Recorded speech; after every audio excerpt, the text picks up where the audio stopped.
അച്ഛന്ന് വേഗം പാടി, ഇപ്പൊ തന്നെ ബെല്ലടിക്കും. ആ ചെറുക്കനേതാ? അത് തന്തോ എന്റെ ഫ്രണ്ടാ. എന്തേ? ഇവൻ നമ്മുടെ കൂട്ടരാണോ? നമ്മുടെ കൂട്ടരോ എന്ന് വെച്ചാ? എടി ഇവൻ നമ്മുടെ ജാതിയാണോന്ന്? ആ അതൊന്നും എനിക്കറിയത്തില്ല. ബെസ്റ്റ്. എടി കൊച്ചെ, നമ്മൾ കൂട്ടുകൂടുന്നത് നമ്മളെ ജാതിക്കാരോടായിരിക്കണം, അല്ലാതെ കണ്ട അന്യ ജാതിക്കാരോട് കൂട്ടുകൂടുന്നത് കൊള്ളൂല.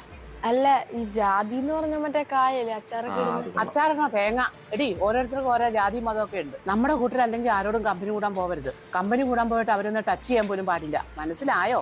ഏതാണ്ടൊക്കെ മനസ്സിലായി. എന്നാ ചെല്ല്, പറഞ്ഞതൊക്കെ ഓർമ്മയുണ്ടല്ലോ. നീ എന്താ താമസിച്ചേ? എന്താ നീ ഞങ്ങളുടെ കൂട്ടരാണോ? എന്തോന്ന്? അല്ലെങ്കിൽ നീ എന്നോട് കമ്പനി വിടാൻ വരണ്ട. ഇനി തൊട്ട് ഞാൻ എന്റെ കൂട്ടരോട് മാത്രമേ കമ്പനി ആകത്തുള്ളൂ. അവളുടെ കൂട്ടരാ? ചേട്ടാ ഇതെന്ത് പുല്ല്?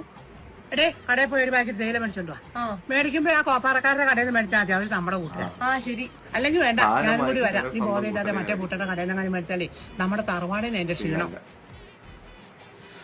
ഈ നശിച്ച വെയില്. സൂര്യൻ നമ്മുടെ കൂട്ടരല്ല. സൂര്യൻ നമ്മളെ കൂട്ടരല്ലെന്ന് തോന്നുന്നു. എന്താ തല? അയ്യോ അമ്മ, എന്താ പറ്റിയേ? അയ്യോ എനിക്ക് വയ്യായേ, എന്നെ ആശുപത്രി കൊണ്ടുപോകും. അയ്യോ ആരെങ്കിലും പെട്ടെന്ന് വണ്ടി വിളിക്കേ. എന്നെ പറ്റിയ ശാന്തേച്ചി, എന്നെ പറ്റിയ നിങ്ങളൊക്കെ ഞങ്ങളുടെ കൂട്ടരാണോ? അമ്മാമ്മ നോട്ടം നോക്കി. നിങ്ങൾ ഞങ്ങളുടെ കൂട്ടരാണെങ്കിൽ മാത്രം അമ്മൂമ്മ ആശുപത്രി കൊണ്ടുപോയാൽ മതി. ഞങ്ങളുടെ കൂട്ടരല്ലാത്ത ഒരു അമ്മൂമ്മക്ക് ഇഷ്ടമല്ല. സോറി മോളെ, ഞങ്ങള് നിങ്ങളുടെ കൂട്ടത്തിലുള്ളതല്ലേ, ഞങ്ങള് മനുഷ്യരുടെ മനുഷ്യരെ അപ്പൊ ആന്റിമാരെ വിട്ടോ, ഞങ്ങളുടെ കൂട്ടർ വരുന്നവരെ ഞങ്ങൾ ഇവിടെ വെയിറ്റ് ചെയ്തോളാം. വേറെ പണിയൊന്നുമില്ല. എടി മോളെ, ഇപ്പൊ എങ്ങനെയൊന്നും നോക്കണ്ടടി, എന്നെ എങ്ങനെയെങ്കിലും ആശുപത്രി കൊണ്ടുപോടി. പറ്റില്ല. ഇനി അമ്മൂമ്മ സമ്മതിച്ചാലും ഞാൻ സമ്മതിക്കാൻ പോകണ്ട. ഇപ്പോഴല്ലേ എനിക്ക് സിസ്റ്റം മനസ്സിലായത്.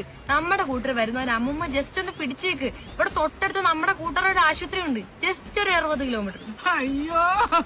അയ്യോ ഞങ്ങളുടെ കൂട്ടർ ആരെങ്കിലും ഒന്ന് ഓടി വരണേ, ദേണ്ട എന്റെ അമ്മൂമ്മ ചാവാൻ പോണേ.